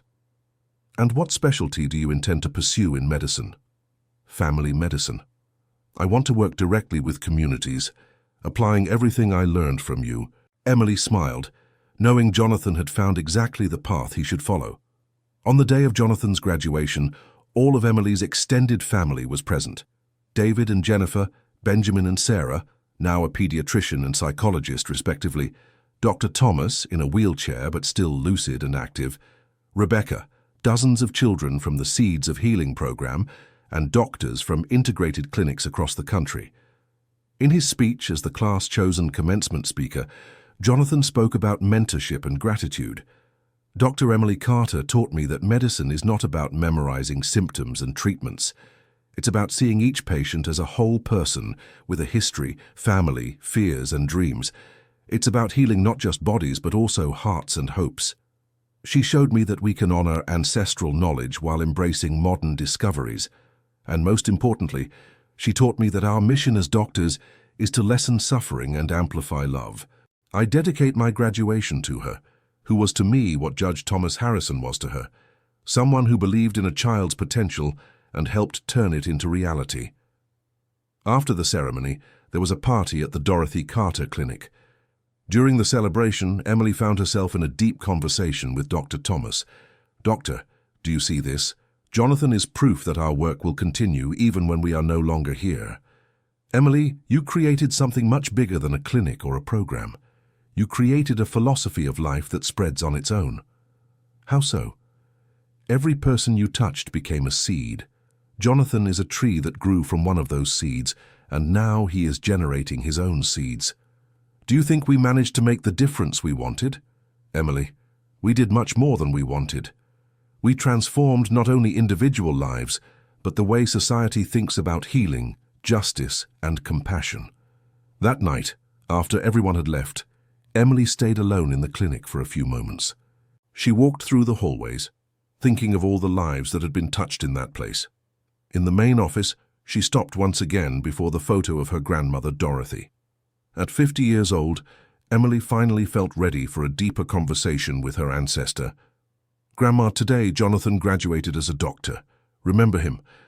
The boy who took care of his grandfather like I took care of you? He developed an app that will take your knowledge to the whole world. Imagine, thousands of people with wisdom like yours connected with doctors from all over the world. But you know what makes me proudest? It's not the program's success or the awards I've won. It's that I managed to keep the most important thing. Every person we treat is given the same love you taught me. I think you would be proud of Jonathan too. He has the same humility I've tried to maintain, the same reverence for ancient knowledge, and the same determination to help those who are suffering. Thank you for preparing me for this journey. And thank you for teaching me that love really is the greatest medicine of all." When she left the clinic that night, Emily looked at the starry sky and felt a deep peace. Her life's mission wasn't finished, but it had reached a point where she could clearly see that everything made sense. The next day, she received a call that surprised her. "Dr. Emily Carter." "Yes, speaking." "This is the World Health Organization. Would you be interested in coordinating a global integrative medicine project?" "A global project?" "Yes, we want to implement clinics like yours in at least 50 countries over the next 10 years. Emily fell silent, absorbing the magnitude of the proposal. "Can I think about it and give you an answer next week?" "Of course, Doctor." That night, during the family dinner, Emily shared the proposal. "What do you all think?" David was the first to speak. "Em, you're 50. You deserve to rest a bit and enjoy everything you've already built." Jennifer disagreed. "Emily, you still have so much energy and so much to offer. It would be selfish to let this opportunity pass." Sarah pondered. "The question is, do you still feel you have something important to contribute to the world?" Benjamin added, "And do you regret not having had a more normal life?" Emily thought carefully before answering. "Do you know what the happiest moment of my life was?" "What?" they asked in unison. "When Dr. Thomas agreed to listen to my arguments about Daddy's innocence. In that moment, I realized it was possible to make a difference in the world, even being just a child. And what was the second happiest moment? When Jonathan told me he wanted to be a doctor, because I realized I had managed to plant seeds that will keep growing even after I'm gone. And do you want to keep planting seeds? I do, but now in a different way. How so? I don't want to coordinate projects or travel the world anymore. I want to train coordinators, create a school where people like Jonathan can learn not only integrative medicine, but how to implement and manage social transformation programs. The family unanimously agreed that this would be the best approach. The following week, Emily called the WHO. I accept coordinating the project, but on one condition. What is it? I want to do it from Austin. We'll create an international training center here where people from all over the world will come to learn our methodology and then implement it in their own countries. Is that possible? Not only possible, but more efficient. Instead of me traveling to 50 countries will come study here and then replicate the results locally. The proposal was accepted, and thus the Dorothy Carter International Institute of Integrative Medicine was born, the world's first global training center in integrative medicine. The institute was inaugurated 2 years later on a campus built next to the original clinic. Jonathan was the first academic director.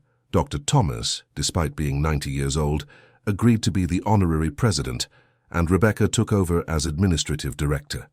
In the inaugural speech, Emily reflected on the journey that had begun 40 years earlier. This institute represents the culmination of a story that started when a 12-year-old girl decided she could not accept injustice. Today, 40 years later, that story has become a global movement. But I want you all to understand one thing. This is not about me or any single individual. It's about a simple but powerful idea. That each of us has the capacity to lessen the suffering around us, and that when we do this with love and competence, we create waves of transformation that spread far beyond what we can imagine. This institute is not an end. It's a beginning. It's the place where future generations will learn that medicine and justice, science and compassion, ancestral knowledge and modern innovation are not opposing concepts, but different facets of the same mission, to care for one another. The institute quickly became a global reference. Within 5 years, it had trained integrative medicine coordinators for 60 countries, established partnerships with the world's leading universities, and become a model for other similar institutes. Emily, now 57, finally allowed herself to slow her work pace. She saw patients only 3 mornings a week, dedicated 2 afternoons to mentoring institute students, and reserved weekends for family. It was during one of these quiet weekends that she received a special visit. It was a young 25-year-old doctor, newly arrived from South Africa. "Dr. Emily, my name is Amara. I came to study at the institute." "Hello, Amara. Welcome to the United States. Actually, I wanted to tell you something. My grandmother was a traditional healer in our village. When I was little, she told me the story of an American girl who had proven that ancient knowledge could work alongside modern medicine. Your grandmother knew my story? She did. She said that one day I would come to the United States to learn from the girl who became a doctor and changed the world. Emily was moved to realize that her story had reached a remote village in Africa. And your grandmother was right. You came. I did. And I want to take everything I learn here back to my community. Amara, do you have knowledge from your grandmother? I have some, but I don't know how to validate it scientifically. Then let's work on that together. In the following months, Emily personally mentored Amara, helping her document and test her grandmother's traditional knowledge. The work resulted in innovative research on African medicinal plants that was published in international scientific journals. "Amara," said Emily when the research was accepted for publication, "do you realize what you just did?" "What?" "You scientifically validated knowledge that your grandmother preserved for decades. Now that knowledge can help people all over the world." "And is that important?" "It's revolutionary. You proved that every culture has unique medical treasures that modern science can enhance." When Amara returned to South Africa 6 months later, she carried not only technical knowledge, but also a complete methodology for creating integrated clinics in rural communities. Dr. Emily, how can I thank you for everything I learned here? By doing in your community what we did here, and by teaching others to do the same. I will miss you. Amara, once you understand the principles of what we do, you carry a part of me with you. And whenever you help someone heal, you will be honoring not only your grandmother, but all the grandmothers who preserved healing knowledge. Stories like Amara's had become common at the Institute. Young doctors came from all over the world, learned the integrative medicine methodology, and returned to their countries creating local transformations. In 10 years of operation, the Institute had trained coordinators for 82 countries. There were over 1,000 integrated clinics operating worldwide, serving more than 2 million people annually. Emily, now 67 years old, decided it was time to fully pass the leadership to Jonathan, who had become an exceptional leader and had expanded the work in ways she had never imagined. Jonathan, are you ready to assume the overall direction of the Institute? Dr. Emily, I don't know if I'll ever measure up to you. Jonathan, you have already far surpassed me. The app you developed, the teaching methods you created, the way you inspire people from all over the world, you have become the doctor I always dreamed of training. And you? Are you really going to retire? I will do what my grandmother did for me. I will find a special child and pass all my knowledge to her. Have you found that child? Not yet, but I know that when I do, I will recognize her immediately. The leadership transfer ceremony was emotional. Present were delegations from all the countries where integrated clinics existed, hundreds of the Institute's former students, and naturally, all of Emily's family. Dr. Thomas, now 95 but still mentally sharp, insisted on participating. Emily, he said during the ceremony, when you came to me more than 50 years ago, I thought I was helping a girl save her father. I never imagined I was witnessing the beginning of a movement that would change the world. Doctor, Thomas, none of this would have been possible without you believing in me, and none of this would have happened if you hadn't had the courage to come to me. Sometimes, the greatest transformations begin with the simplest gestures. In her farewell speech, Emily spoke about legacies and continuity. For more than 50 years, I have had the privilege of caring for people, training doctors, and creating systems that multiply the human capacity to heal. Today, I pass these responsibilities to Jonathan and his team, knowing they are in hands even more capable than mine. But I want to leave you all with a thought. The true legacy is not in the institutions we build or the awards we win. It is in the ability each of you has developed to see the suffering around you and do something to alleviate it. Every time you use your knowledge to help someone, you will be honoring not just medicine, but the deepest essence of what it means to be human, the capacity to care for one another. Thank you for being part of this journey, and always remember, true healing always begins with love. After the ceremony, Emily withdrew to a more contemplative life. She maintained a small home office where she saw a few special patients and devoted most of her time to writing and reflection. It was during this period that she found Sophia, a 10-year-old girl who was the granddaughter of one of her former patients. Sophia demonstrated exceptional medical intuition and knowledge about medicinal plants that she had learned from her great-grandmother. Sophia, Emily said during their first meeting, your great-grandmother taught you many interesting things. She said I had the gift of healing like you. And do you believe that? I do. When I touch people, I can feel where they are in pain. Emily smiled, immediately recognizing the special child she had been looking for. Sophia, would you like to learn more about these gifts? Can I? Of course. But first I need to speak with your parents. Sophia's parents, initially skeptical, ended up being convinced when they saw the results their daughter achieved helping her grandmother with back pain. Thus began Emily's last and perhaps most important mission, to train her direct successor, someone who would carry not only her technical knowledge, but her life philosophy. For 3 years, Emily taught Sophia everything she knew. The girl absorbed the knowledge with an ease that impressed even Emily. Sophia, how do you manage to learn so fast? I don't know, Dr. Emily. It's as if I already knew these things, and you were just reminding me." This answer touched Emily deeply, who remembered feeling exactly the same thing when learning from her grandmother Dorothy. At 70 years old, Emily organized a special ceremony where she presented Sophia to the entire medical community as her spiritual successor. Sophia represents the next generation of healers. She carries within her not only technical knowledge, but the purest essence of medicine, the ability to heal with love. Just as I was mentored by Dr. Thomas and Jonathan was mentored by me, Sophia will be mentored by Jonathan when she is ready to follow her path in medicine. The cycle continues, wisdom is transmitted, and the world continues to be healed, one person at a time. On the day of her 75th birthday, Emily received a special surprise. Sophia, now 18 and accepted into medical school at the same university where Jonathan had studied, organized a party that brought together people from all over the world.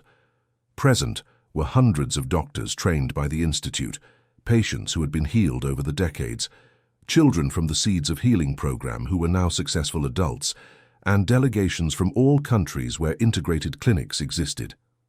Amara came from South Africa, where she had created a network of 50 rural clinics. Rebecca brought impressive statistics about the social impact of the institution's legal work. Jonathan presented the expansion plans for the next 10 years. But the most emotional moment was when Dr. Thomas, now a centenarian and in a wheelchair, asked to speak. "Emily, 63 years ago you told me you could heal me if I freed your father. Today I want to say one thing. You didn't just heal me, you healed the world." The party lasted all night. People shared stories about how Emily had impacted their lives. Doctors presented extraordinary healing cases using her methodologies, and children performed plays about the importance of integrative medicine. At the end of the night, when everyone had left, Emily was alone with Sophia in the garden of her home. "Sophia, are you ready for what lies ahead?" "I am, Dr. Emily, but I have a question." "What is it?" "Do you think I'll be able to make a difference like you did?" Emily looked at the young woman who had become like a granddaughter to her. "Sophia, you don't need to make the same difference I made. You need to make the difference that only you can make. The world will present challenges for your generation that I can't even imagine. But if you hold to the principles you've learned, love, compassion, science, and ancestral wisdom, you will find the right solutions. And what if I make a mistake? We all make mistakes. The important thing is to learn from them and keep trying to help. Dr. Emily, can I tell you a secret? Of course. Sometimes I feel your grandmother's presence when I'm caring for someone. It's as if she's guiding me too." Emily smiled, feeling the circle was truly completing. "Sophia, all the grandmothers who dedicated their lives to healing people are always present when someone continues their work. You carry within you the wisdom of all of them." 2 years later, Dr. Thomas passed away peacefully at the age of 102. His funeral became a national celebration of the life of a man who had revolutionized American justice. Emily made sure to be present and to speak during the ceremony. Dr. Thomas Harrison was much more than an exemplary judge. He was a man who knew how to recognize the truth when it appeared in the form of a desperate child. His greatness lay not only in knowing the laws, but in understanding that true justice only exists when tempered with compassion. He taught me that real authority comes from the ability to serve others, that true wisdom is in knowing when to change your mind, and that the greatest courage is to believe in people's potential, even when everyone else doubts. Dr. Thomas, thank you for believing in a 12-year-old girl. Thank you for being not only a mentor, but a second father. And thank you for showing that justice and healing are two sides of the same coin. After the funeral, Emily felt that an era had come to an end. She was now the last living connection to the beginning of the whole story. That night at home, she wrote her last letter to her grandmother Dorothy. "Dear Grandma, today I said goodbye to Dr. Thomas. He has gone to meet you, I am sure. I want you to know that we accomplished more than either of us could have dreamed. Your knowledge not only survived but spread throughout the entire world. Millions of people have already been helped using the principles you taught me. Sophia is ready to continue the work. She has the same gift you saw in me, but also the formal education that will allow us to expand our impact even further. I feel my mission is almost complete, not because I am giving up, but because I have managed to create a system that will continue to function even without me. Thank you for planting the first seed of all this when you cared for a curious girl who wanted to learn your secrets. Your eternal granddaughter, Emily. At 80 years old, Emily began to feel her body asking for rest. She gradually reduced her activities, but remained active mentoring Sophia and receiving visits from former patients and students. At one of her last public birthdays, the President of the United States came personally to Austin to honor her. Dr. Emily Carter represents the best of America and of humanity, a woman who transformed ancestral knowledge into modern science, who used her wisdom to heal not only bodies, but also societies. The legacy she has built transcends medicine. It is a model of how determined individuals can create systemic changes that benefit generations. On behalf of the entire nation, I declare Dr. Emily Carter a living national treasure and decree that today shall be celebrated annually as National Integrative Medicine Day. During the ceremony, Emily gave what would be her last public speech. Ladies and gentlemen, I am deeply honored by this recognition, but I want you to understand that this tribute is not for me. It is for all the grandmothers who preserved ancestral knowledge, for all the mentors who believed in children with big dreams, and for all the healthcare professionals who chose to heal with love beyond technique. If my life has served any purpose, it was to prove that there are no impossible dreams when we have determination, support, and a clear purpose. A 12-year-old girl really can change the world if she has the right people by her side. My greatest pride is not the awards I have received or the institutions we have created. It is knowing that somewhere in the world at this very moment, someone is being healed by a doctor who learned that medicine goes far beyond prescribing drugs. Thank you for being part of this journey. And always remember, each of you has the power to make a difference. You just need the courage to start. 3 years later, on a quiet Sunday morning, Emily passed away peacefully at home, surrounded by family. Sophia was holding her hand when she departed. Her last words were, "Grandma, I'm coming." Emily's funeral was a national event. Delegations from 82 countries came to pay their final respects. The procession passed in front of the Justice Center where it had all begun, and stopped for a few minutes at the Dorothy Carter Clinic. Jonathan, now the global director of all the institutions Emily had created, led the main ceremony. Dr. Emily Carter did not die. She transformed. Every time a doctor treats a patient with compassion beyond technique, she is present. Every time someone uses ancestral knowledge validated by science, she is present. Every time a child dreams of healing the world, she is present. Her physical body departed, but her legacy is immortal. Because she didn't just build clinics or institutes, she built a new way of thinking about healing, justice, and love. Sophia, now 25 and already a practicing physician, spoke on behalf of the new generations. Dr. Emily taught me that we are all connected, that one person's pain diminishes the joy of all others, and that our mission in life is to be instruments of healing in a world that always needs more love. She planted seeds in hundreds of thousands of hearts. These seeds will keep germinating, growing, and generating new seeds forever. Thank you, Dr. Emily, for preparing me to continue your work, and thank you for teaching me that death is just a transformation, not an end.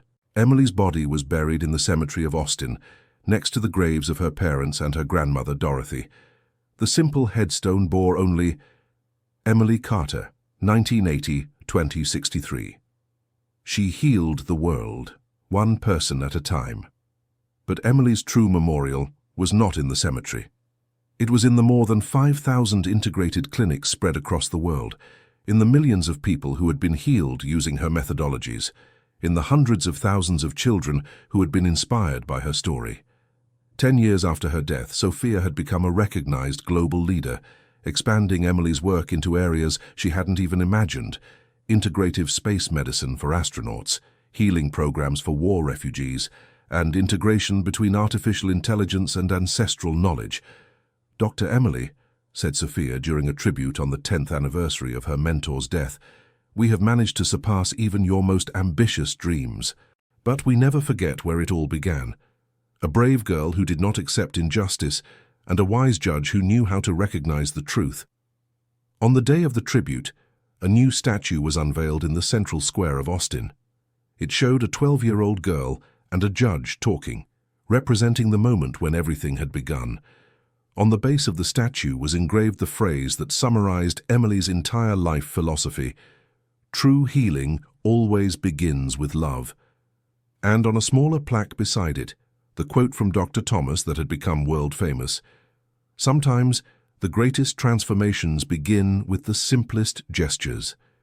Emily's story became an inspiring legend for children all over the world.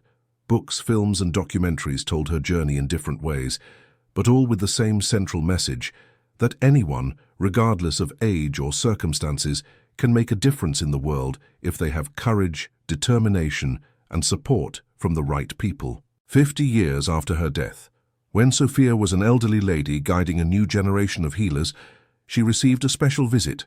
It was a 12-year-old girl, the granddaughter of one of her former patients, who demonstrated exceptional knowledge about natural medicine.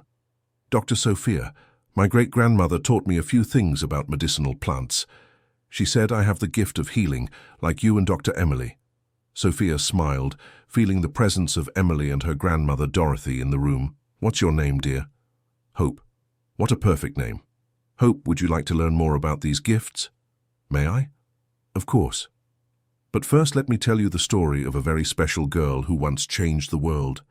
And so the circle continued, one generation passing wisdom to the next, keeping alive the flame of loving healing that Emily had ignited so many decades before. True immortality was not in the monuments or books about Emily, but in the endless continuity of her legacy of love, healing, and transformation, passing from heart to heart, from generation to generation, forever. End of story. Tell us what you thought of this moving story. Leave a comment saying which part touched your heart the most. Do you believe a child can really make a difference in the world like Emily did? Your opinion is very important to us. Don't forget to leave your like and subscribe to the channel for more inspiring stories.